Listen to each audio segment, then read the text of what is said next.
Good afternoon mga kabaro. Ito nagdidibanggering kami. Yung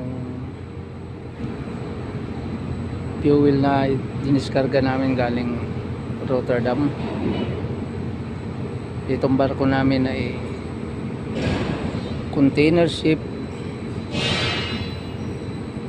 Tapos nagdadala kami ng fuel galing Rotterdam, diskarga rito sa Singapore UTPP.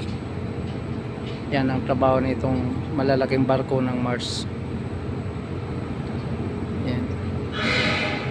Kaya ito, yan, rarating lang namin kanina umaga, madaling araw.